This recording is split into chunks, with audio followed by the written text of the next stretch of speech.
আপনারা দেখতে পাচ্ছেন গাছি এখানে বসে আছে, খেজুরের রস দেখেন ভাড় কিভাবে পেটে কিভাবে আসতেছে। এটা একসময় এরকম হবে, যেদিকে তাকাবেন খেজুর গাছ আর খেজুর গাছ।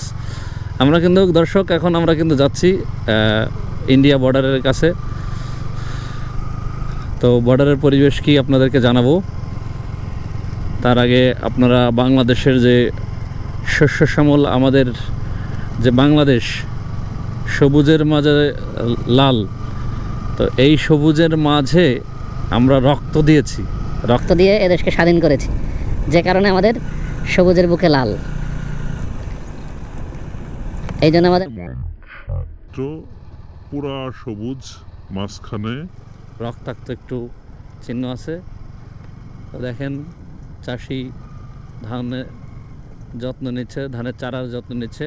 এই চারা থেকে একসময় বড় গাছ হবে, সেই গাছ থেকে ধান হবে, সেই ধান থেকে আবার আমরা চাল উৎপাদন করব, করে তারপরে আমরা খাবো। দেখো এই যে চারপাশে এই যে সিরিয়াল বাই সিরিয়াল খেজুর গাছ লাগিয়েছে। তো দেখতে অপরূপ সুন্দর লাগতেছে এবং এর থেকে আমরা খেজুরের রস, খেজুরের গুড় আমরা খেতে পারবো। তো আসলে মানে কি বলবো, অনেক ভালো লাগতেছে। রসুন চাষ করছে, পেঁয়াজ চাষ করছে, অনেক ভালো লাগতেছে। আমরা যাইতেছি বর্ডারের দিকে, বাংলাদেশের একদম শেষ প্রান্তে এখন আমরা যাব হচ্ছে রাজাপুর মাইশা বর্ডার, এখান শাকলিয়া গ্রাম। তো এই দেখেন দর্শক, অনেক অনেক খেজুর গাছ, প্রচুর খেজুর গাছ, প্রচুর খেজুর গাছ। তো আসলে আমরা যদি এনার সাথে কথা বলা যাবে।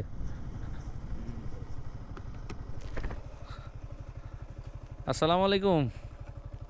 গাছ কি এখন কাটবেন? কেটেছে, রস খাওয়া যাবে সন্ধ্যাবেলা? তাহলে কি ফোন নাম্বার নিয়ে যাবো আপনার, না আসলেই পাবো? তাহলে বড় ভাই, আমরা পরিচিত, মানে পিছনে দুলা ভাই আপনার পরিচিত, হয়তো আমি তো আর পরিচিত। নাম্বার দেন, তাহলে হচ্ছে নাম্বার দেন, আমরা হচ্ছে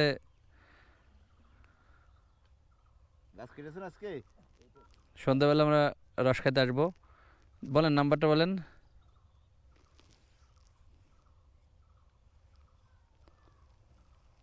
017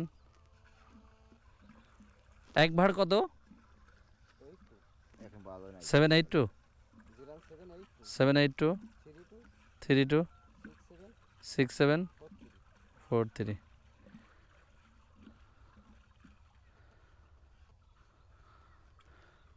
ভাড় ওয়াশ করে এগুলো আবার হচ্ছে পাতবে, তাই তো? আচ্ছা, নাম্বার এটাই আমার। আমি তাহলে সন্ধ্যাবেলা আমাদের জন্য তাহলে এক ভাড় করে রাখেন। এক ভাড় কত?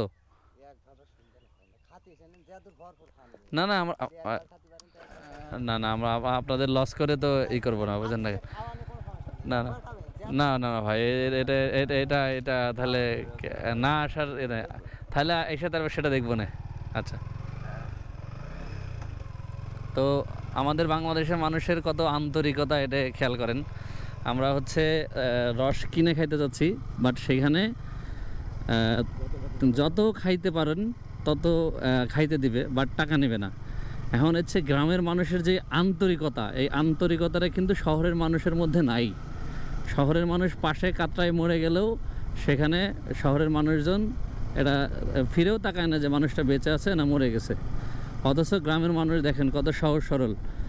তাদেরকে টাকা দেওয়ার জন্য করলাম, তারপরেও তারা হচ্ছে টাকা হচ্ছে নেবে না, বলছে যত খুশি খেয়ে যান, টাকা